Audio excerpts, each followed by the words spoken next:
Welcome to a Foxy Tech Tips tutorial on how you can see your message requests and spam messages on Facebook Messenger.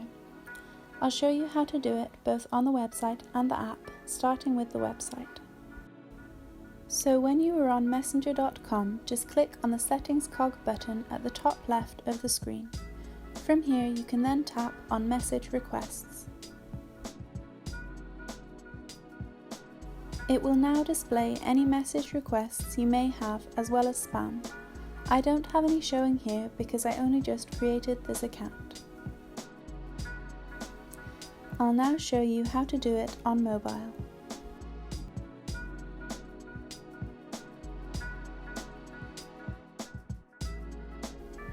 Open up the Messenger app. Tap on your profile image at the top left of the screen.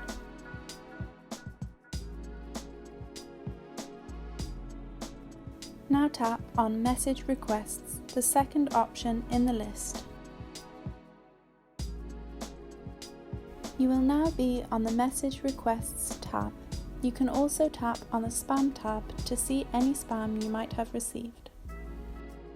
And that draws an end to this tutorial. Please like the video if it helped you and subscribe to Foxy Tech Tips for more messenger tips and tricks.